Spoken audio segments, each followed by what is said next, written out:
இந்தி படி இந்தி படி என்று சொல்கிறார்கள். படிக்காமல் என்ன நாங்கள் வீணாக போய்விட்டோம். எந்த மொழி பேசினாலும் பரவாயில்லை என்று சொல்கிறோம், வேலை தருகிறோம், சம்பளம் தருகிறோம், அரவணைக்கிறோம், எங்களை பொறுத்தவரை எல்லோரும் ஒன்று என்று சொல்கிறோம். ஆனால் எதை திணிக்க வந்தாலும் அதை எதிர்த்து நிற்போம். அது எங்கள் கடமை என்று.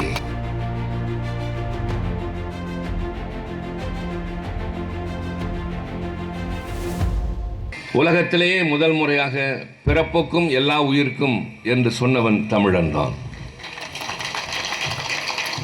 இன்றைக்கு தமிழக முதல்வர் அண்ணன் தளபதி ஸ்டாலின் அவர்கள் திராவிட மாடல் ஆட்சியை நடத்துகிறார். அவருடைய மென்மையான அணுகுமுறை,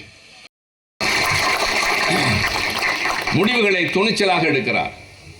டெல்லியிலே எங்களுக்கு ஒரு தனி மரியாதை என்னவென்றால், நாங்கள் திமுக என்பது வேறு, நாங்கள் செயல்படுகின்ற இந்த விதம் வேறு. ஆனால் அதற்கு மேலாக நீ ஸ்டாலின் கட்சியா என்று கேட்கிற அளவிற்கு மாறிவிட்டார். என்னை நிர்பந்தித்தால் முடியாது என்று சொல்லக்கூடியவர்கள். உலகத்திலேயே என்னுடைய மொழிதான் மூத்த மொழிகளில் முதன்மையான மொழி. 5000 ஆண்டுகள் பழமையான மொழி. சில 100 ஆண்டுகளுக்கு முன்னால் தோன்றிய சொந்த எழுத்து வடிவம் இல்லாத ஒரு மொழி எங்களை ஆளுவதற்கு வரும் என்றால் அதற்காக உயிரையும் தருவதற்கு தயார் என்று வாழ்ந்து காட்டிய வரலாறு எங்களுக்கு உண்டு. இதெல்லாம் நாங்கள் இன்னொரு புறம் செய்வது. ஒரு புறம் மக்களை பார்த்துக் கொள்கிறோம், இன்னொரு புறம் மண்ணையும் மரபையும் கலாச்சாரத்தையும் காப்பாற்றிக் கொண்டிருக்கும். இப்படி 2 பொறுப்புகளையும் சரிவர செய்கிறவர்களை எத்தனை பேர் காட்ட முடியும்? இப்போது தெரியும். நான் இதற்கு உதாரணமாக ஒன்றை சொல்ல வேண்டும். இந்தி படி இந்தி படி என்று சொல்கிறார்கள்.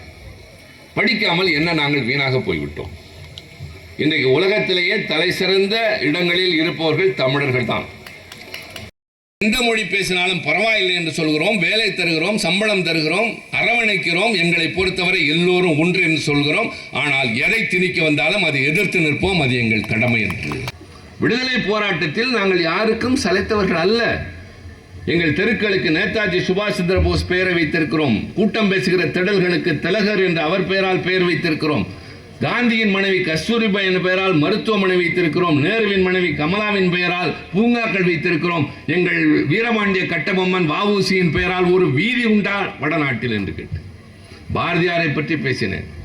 செண்பகராமன் என்பவற்றை பற்றி சொல்கிற போதுதான் ஒரு குறுக்கிடுகிறார். குறுக்கிட்டு அவர் ஏற்படுத்திய தொந்தரவு கொஞ்ச நஞ்சம் அல்ல. எனக்கு என்னவென்றால், அவையின் தலைவரும் ஒருதலை பட்சமாக நடப்பதைப் போல தோற்றும். அவர்களை பேச அனுமதிக்கிறார். எங்கள் ஒலிபெருக்கியை நிறுத்துவதிலே கவனமாக இருக்கிறார். அவரும் தமிழர் தான், பேசட்டுமே என்று அனுமதிக்காமல் அல்லது முறையாக 2 பக்கமும் நாம் பாரபட்சம் இல்லாமல் நடந்து கொள்ள வேண்டும் என்று சொல்ல முடியாத நிலையில் நானும் உணர்ச்சி வசப்பட்டு அவரோடு வாதிடுவேனால் அதுதான் அவருடைய நோக்கம். நான் தோற்று போவேன் என்பதை விட அவர்கள் வெற்றி கண்டு விடுவார்கள். நாங்கள் தோற்க மாட்டோம், எதிரிகளையும் வெற்றி பெற விட மாட்டோம். ரொம்ப பொறுமையாக இருந்து நான் பேசிவிட்டு பின்னர் விளக்கம் சொல்லி அமர்ந்தேன். காரணம், அந்த விளக்கம் சொன்னால்தான் மக்களுக்கு அது சென்று சேரும் என்கிற போது எனக்கு அங்கே இடையூறு செய்தவர்கள் யாருமே அல்ல. பாரதிய ஜனதா கட்சியை சார்ந்த எல்லா மாநிலத்தை சார்ந்தவர்களும் என் உரையினை அமைதியாக கேட்டுக்கொண்டு தான் இருந்தார்கள். எனக்கு அங்கே எல்லாரும் நண்பர்கள் தான். என் மீது தனியான அன்பு அவர்களுக்கு உண்டு. எல்லோரும் கேட்டுக்கொண்டிருந்த போது இவர் ஒருவர் மட்டும் துள்ளி குதித்து ஏற்படுத்திய இடைஞ்சல் கொஞ்சம் அஞ்சம் அல்ல. பார்த்தவர்கள் தெரிந்திருப்பீர்கள், பார்க்காதவர்கள் இனியாவது பார்க்கலாம். உங்கள் யூடியூபிலே சென்று திருச்சி சிவான் வந்தே மாதரம் இன் பார்லிமெண்ட் என்று போட்டால் அது வரும், பாருங்கள். அவர் ஏற்படுத்திய அந்த தொல்லை, அதை நான் எதிர்கொண்ட விதம் எனக்கு தேவை.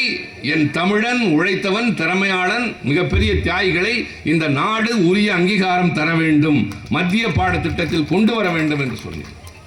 செய்திகளை உடனுக்குடன் தெரிந்து கொள்ள கீழ்கண்ட கேபிள் மற்றும் டிடிஎச் நெட்வொர்க்குகளில் எம்நாடு செய்தி தொலைக்காட்சியை காணுங்கள்.